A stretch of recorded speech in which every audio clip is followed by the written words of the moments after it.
Welcome to my story farm house. అలా మా తల్లిగారు, నేను నమ్మలేకపోతున్నాను భైరవ, కానీ మీరు ఇంతలా చెబుతుంటే నమ్మక తప్పదనిపిస్తుంది. అయినా చంద్రవిందకు అంత అవసరమేమొచ్చింది? ఎందుకంటే చంద్రవింద జయకేతనుణ్ణి ప్రేమించింది కాబట్టి. భైరవ, లేనిపోని అభాండాలను చంద్రవిందపై మోపకండి. చంద్రవింద జయకేతనుణ్ణి ఎలా ప్రేమించగలదు? నాకు ముందు ఆ అనుమానమే కలిగింది తల్లిగారు. అసలు చంద్రవింద జయకేతనుణ్ణి కలిసే అవకాశం లేదు కదా. తను చిన్ననాటి నుండి మిమ్మల్నే ఇష్టపడుతుంది కదా. చిన్నతనంలో ఇష్టపడి ఉండొచ్చు తల్లిగారు, కానీ యవ్వన ప్రాయం వచ్చాక ఆ ఇష్టం వారిపైనే ఉండాలని లేదు కదా. యవ్వనంలో ఎవరి మనసు ఎవరికి ఆకర్షింపబడుతుందో ఎవరికి తెలుసు? భైరవ, మీరు మాట్లాడే ఒక్కొక్క మాట నా వెన్నులో వణుకు పుట్టిస్తుంది అని నిర్జీవంగా మా తల్లిగారు సింహాసనంపై వాలిపోయారు. గుండె దిటవు చేసుకోండి తల్లిగారు. మీ తమ్ముని పుత్రికగా చంద్రవిందను మీరెంత ప్రేమిస్తున్నారో నాకు తెలుసు. చంద్రవింద గురించిన ఈ విషయాలు మీకు తెలిస్తే తట్టుకోలేరని కూడా తెలుసు. కానీ తెలియాల్సిన సమయం వచ్చింది. ఇప్పుడు కూడా మీరు తెలుసుకోకపోతే ఒక అమాయకురాలి జీవితం బలైపోతుంది తల్లిగారు. మరి ఈ విషయాలన్నీ ఇప్పటి వరకు నా ముందు ఎందుకు ప్రస్తావించలేదు? ఇప్పుడెందుకు ప్రస్తావిస్తున్నట్లు? అసలు మన చంద్రవింద ఆ జయకేతనుణ్ణి ఎలా ప్రేమించగలదో నాకు అర్థం కావట్లేదు. మీకు తెలియనిదేముంది? మహారాజులు మారువేషాలలో ప్రతి రాజ్యాన్ని సందర్శిస్తూ ఆ రాజ్యాల యొక్క బలగాలను తెలుసుకుంటారని మీకు నేను తెలియజేయనక్కర్లేదు. అలాగే జయకేతనుడు కూడా మన రాజ్యానికి విచ్చేశాడు. ప్రతిరోజు ఉదయమే లలితాంబిక దేవాలయానికి వెళ్ళే అలవాటున్న చంద్రవిందను జయకేతనుడు మొదటిసారి ఆ దేవాలయంలోనే చూశాడు. చంద్రవింద జయకేతనుణ్ణి ఆకర్షించడంతో జయకేతనుడు చంద్రవిందపై మనసు పడ్డాడు. చంద్రవింద వివరాలు కనుక్కుని తను మన రాజ్యానికి కాబోయే మహారాణి అని తెలిసి తనను ఇంకా ఇష్టపడ్డాడట. తను ఇష్టపడడమే కాకుండా రోజు చంద్రవింద కోసం ఆ దేవాలయం దగ్గర ఎదురు చూసి చంద్రవిందతో మాటలు కలిపి తను రత్నపురి మహారాజునని చెప్పి చంద్రవిందను కూడా తన ప్రేమలో పడేశాడు.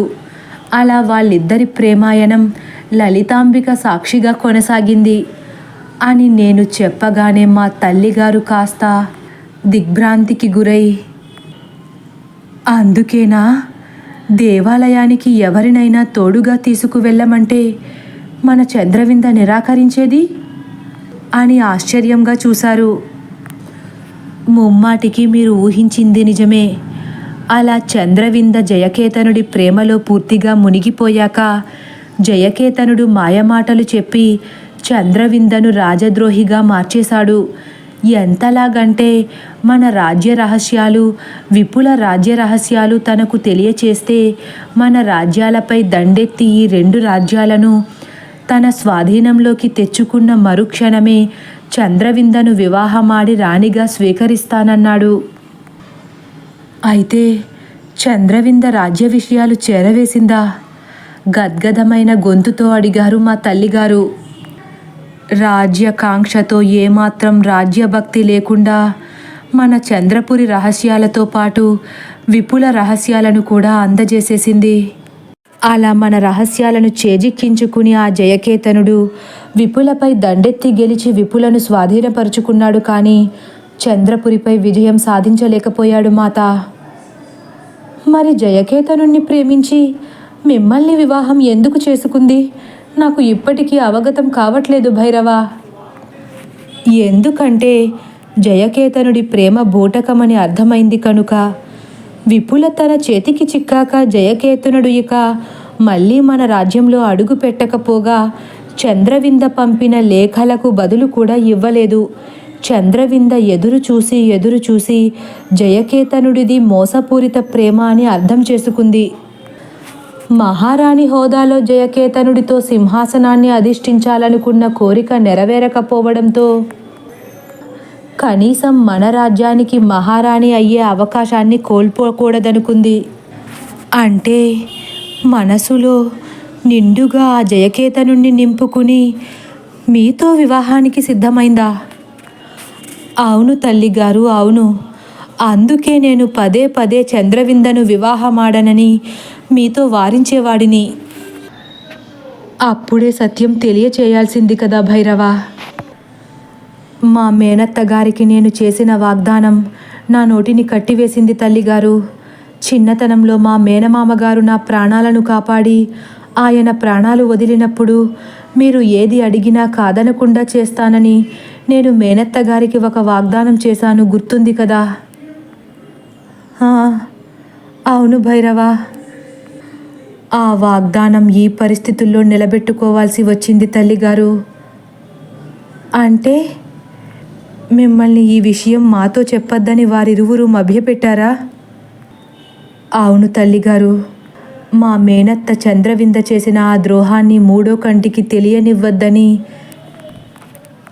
తనని తప్పనిసరిగా నేను వివాహమాడాలని మాట తీసుకున్నారు. రామచంద్ర, తల్లి కూతుళ్ళిద్దరూ కలిసి అంత ద్రోహానికి వడికట్టారా? నేను కూడా మీలాగే మూగబోయాను మాత. మా మేనత్త రాజమాత నేను తనకు చిన్నతనంలో ఎప్పుడో ఇచ్చిన వాగ్దానాన్ని ఆ క్షణంలో అడగగానే నాకు నోట మాట రాలేదు.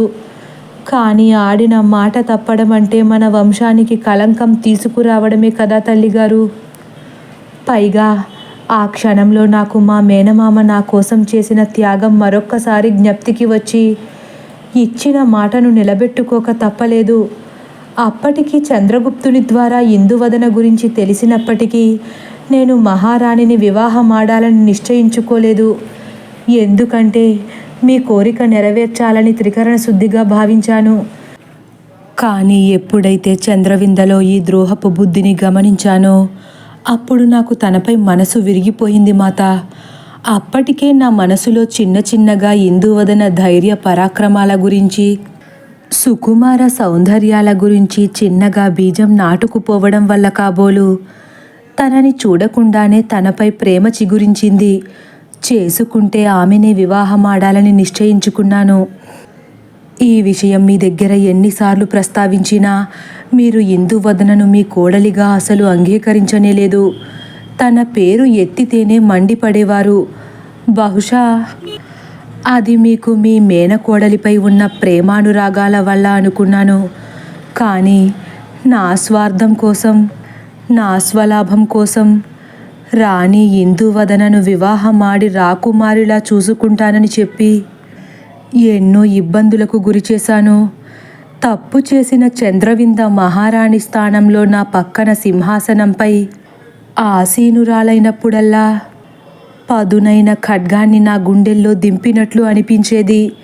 కానీ నా బాధను ఎవరికీ చెప్పుకోలేక, మీ మనసుని మార్చలేక, ఆ రాజద్రోహిని సింహాసనం నుంచి కిందకు తోయలేక, స్వచ్ఛమైన మనసున్న రాణి ఇందువదనను నా భార్యగా చెప్పుకోలేక ఎంత నలిగిపోయానో అది నాకు మాత్రమే తెలుసు రాజమాత.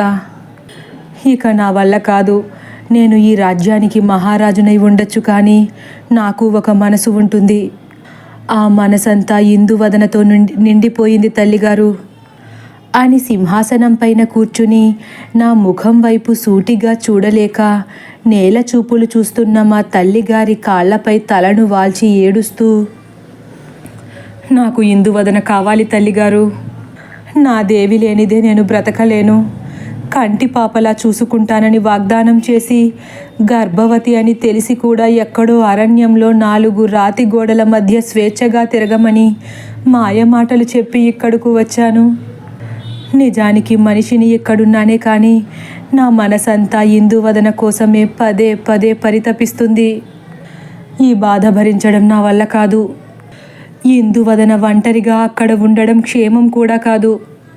అలాగని మీకు తనపై ద్వేషం కొనసాగుతుండగా ఇక్కడకు తీసుకురావడం కూడా క్షేమం కాదని అక్కడే విడిచి వచ్చాను. ఇప్పటికైనా రాణి ఇందువదనను నా భార్యగా అంగీకరించి అంతఃపురంలో ప్రవేశించనివ్వండి మాత. మీ పుత్రుడు ఇంకేం వరం కోరడు మీ వద్ద నుంచి. నా భార్యని, నాకు పుట్టబోయే ఈ వంశోద్ధారకుడిని కాపాడే శక్తి మీకే ఉంది తల్లిగారు. అని ఒక చంటి పిల్లాడిలా మా తల్లిగారి వడిలో వాలి వెక్కి వెక్కి ఏడ్చాను దేవి. ఎందుకంటే ఎలాగైనా ఆవిడను ఒప్పించి మిమ్మల్ని అంతఃపురంలో ప్రవేశించనివ్వాలన్నదే నా ఆశయం.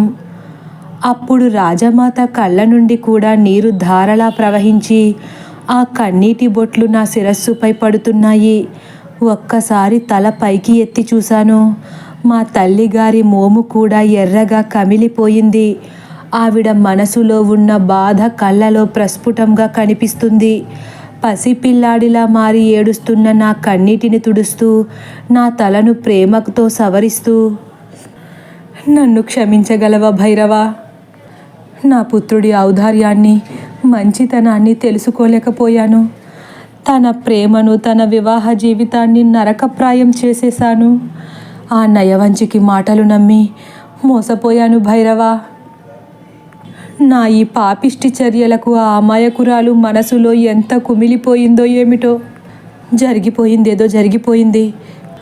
కరిగిపోయిన కాలాన్ని మనం తీసుకురాలేము కదా భైరవా. ఇప్పటి వరకు మీరు అనుభవించిన బాధను నేను తీసివేయలేనేమో, కానీ ఇకపై మీ జీవితంలో కష్టం అనేది రాకుండా చూసుకుంటాను. ఇందువదనను నా కూతురిలా ఆదరిస్తాను.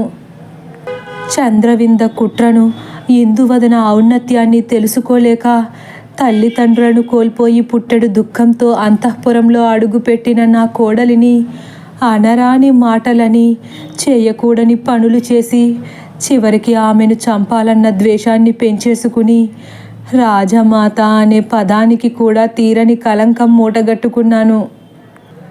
ఈ తప్పు క్షమించరానిది భైరవా. ఈ పాపాన్ని కడిగేసుకోవాలంటే కేవలం ఒక్కటే మార్గం భైరవా. గర్భవతిగా ఉన్న నా కోడలిని కూతురిలా ఆదరించి తన కడుపున పండంటి బిడ్డ పుట్టే వరకు తన తల్లి బాధ్యతను స్వీకరిస్తాను. మీ ఇరువురికి పుట్టబోయే బిడ్డ కోసం రాజమాత హోదాను వదులుకుని ఒక బానిసలా మారిపోతాను. ఇక మన కష్టకాలం తీరిపోయింది. రేపే బయలుదేరండి. నా కోడలిని త్వరగా మన అంతఃపురానికి తీసుకువచ్చేయండి. తల్లిదండ్రులు కూడా లేకుండా మహారాణి అక్కడ ఎన్ని ఇబ్బందులు పడుతుందో ఏమిటో. అది తలుచుకుంటేనే నా గుండె తరుక్కుపోతుంది. పొత్తిళ్లలో పుత్తడి బొమ్మలా పెరిగిన బాలిక వివాహమాడడంతోనే అన్నింటినీ కోల్పోయింది. దానికి కారణం నేనేనని తెలిసాక నా హృదయం సముద్రమై ఉప్పొంగుతుంది భైరవా అని రాజమాత కూడా ఎడతెరిపి లేకుండా ఏకధాటిగా ఏడుస్తూ ఒక్కసారే ధైర్యంగా కళ్ళు తుడుచుకుని, ఇక జరిగిన దాన్ని తలుచుకుని బాధపడితే కుదరదు భైరవా. వెళ్ళండి. ఆ పుత్తడి బొమ్మను రేపే నా కనులారా వీక్షించాలి అని మా తల్లిగారు అనేసరికి ఒక్కసారే నేను ఆశ్చర్యంగా చూశాను. వెంటనే ఆవిడ, ఏమిటి భైరవ అలా చూస్తున్నారు? మా తల్లిగారు ఏమిటి ఇలా మాట్లాడుతున్నారు అనుకుంటున్నారా? నిజానికి ఇందువదన రూపం మిమ్మల్నే కాదు, నన్ను కూడా ఆకర్షించింది.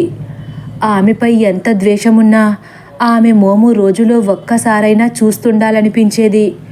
అంతటి అతిలోక సుందరి మీ మహారాణి. ఇక ఆలస్యం చేయకండి. తన మంచితనం కూడా తెలిసాక తనని చూడకుండా నేను ఒక్క క్షణం కూడా ఉండలేనేమో అనిపిస్తుంది.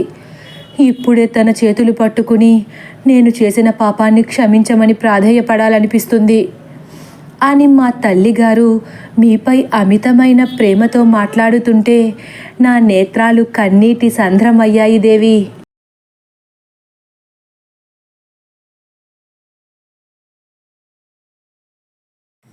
తదుపరి భాగం కోసం వేచి ఉండండి.